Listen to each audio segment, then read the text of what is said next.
Welcome to ஏர்கோட் international. இந்த வீடியோவில் நாம் எதை பற்றி பார்க்க போகிறோம் அப்படின்னா, நர்சஸ் செல்ஃப் இன்ட்ரோக்கு என்னென்ன முக்கியமான கீ பாயிண்ட்ஸ்லாம் யூஸ் பண்ணலாம் அப்படின்றத பற்றியும், அது கூடவே ஒரு எக்ஸாம்பிள் செல்ஃப் இன்ட்ரோவும் அதுக்கு தேவையான சில டிப்ஸும் சொல்லியிருக்கோம். இந்த வீடியோ உங்களுக்கு ரொம்பவே யூஸ்ஃபுல்லாக இருக்கும். ஸோ வீடியோவை ஸ்கிப் பண்ணாமல் ஃபுல்லாக பாருங்கள். ஃபர்ஸ்ட் ஒன் உங்களோட நேம், செகண்ட் ஒன் உங்களோட எஜுகேஷன் பேக்ரவுண்ட். நீங்கள் என்ன டிகிரி முடிச்சிருக்கீங்க, எங்கே படிச்சீங்க அப்படின்ற டீட்டெயில்ஸ் சொல்லணும். தேர்ட் ஒன் பார்த்தீங்கன்னா உங்களோட எக்ஸ்பீரியன்ஸ். ஆல்ரெடி எங்கேயாவது ஒர்க் பண்ணியிருக்கீங்க அப்படின்னா என்ன ஒர்க் பண்ணியிருக்கீங்க, எந்த டிபார்ட்மெண்ட்லலாம் ஒர்க் பண்ணியிருக்கீங்க, எவ்வளோ எக்ஸ்பீரியன்ஸ் இருக்குது, எத்தனை இயர் ஒர்க் பண்ணியிருக்கீங்க அப்படின்றதெல்லாம் டீட்டெயில்டாக சொல்லணும். இந்த மாதிரி கீ பாயிண்ட்ஸ்லாம் வச்சு தான் செல்ஃப் இன்ட்ரோ கொடுக்கணும். நம்ம ஃபர்ஸ்ட் 5 மினிட்ஸ் பேசுகிற செல்ஃப் இன்ட்ரோ தான் உங்களை அட்ராக்ட் பண்ணும். அந்த செல்ஃப் இன்ட்ரோவில் நம்மளை பற்றி ஃபுல் டீட்டெயில் நம்ம சொல்லுவோம். அந்த டீட்டெயில்டை வச்சு தான் அவங்க அடுத்து கொஸ்டின்ஸ் நம்மக்கிட்ட ரைஸ் பண்ணுவாங்க.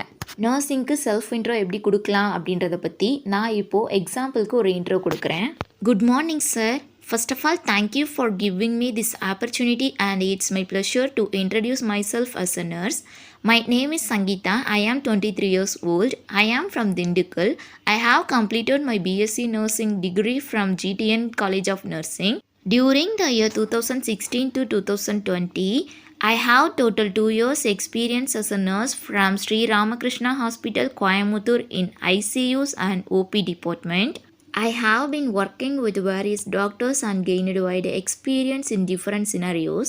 I am a patient-focused and empathetic registered nurse with a compassionate and hard-working nature-seeking position with a growing medical practice, looking for fetching experience in an extensive knowledge in healthcare to help improve the lives of patients. I am self-motivated and disciplined soul. Also, I am keen to upskill myself by learning new things whenever I get a chance. My complete focus on healthcare industry aiming to leverage my experience and knowledge to effectively fill the nursing position at your hospital. Thank you. இந்த மாதிரி தான் நர்சிங்க்கு self intro கொடுக்கணும். Self intro சொல்கிறப்போ mostly இங்கிலீஷ்லேயே பேச try பண்ணுங்கள். ஏன்னா உங்களை interview பண்ணுறவங்களுக்கு தமிழ் தெரியாமல் கூட இருக்கலாம். ஸோ நீங்கள் இங்கிலீஷில் தான் பெர்ஃபார்ம் பண்ணணும்.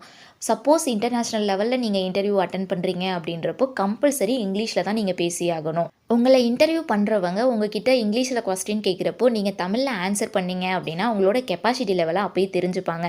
பேஷண்ட்டுக்கிட்ட உங்களால் டீல் பண்ண முடியாதுன்ற மாதிரி புரிஞ்சுப்பாங்க. ஃபார் எக்ஸாம்பிள், நீங்கள் சவுதியில் ஒர்க் பண்ணுறீங்க அப்படின்னா அங்கே இருக்க உங்களுக்கு தமிழ் தெரியாது, நீங்கள் இங்கிலீஷில் தான் பேசியாகணும். ஸோ உங்களோட இங்கிலீஷ் நாலேஜ் ரொம்பவே முக்கியம். இன்டர்வியூவில் எந்த மாதிரி கொஸ்டின்ஸ் கேட்டால் நம்ம எப்படி ஆன்சர் பண்ணலாம் அப்படின்றத முன்னாடியே ப்ரிப்பேர் பண்ணி வச்சுக்கோங்க. உங்களோட செல்ஃப் இன்ட்ரோவில் இருந்தே கூட உங்களுக்கு கொஸ்டின்ஸ் ரைஸ் பண்ணுவாங்க.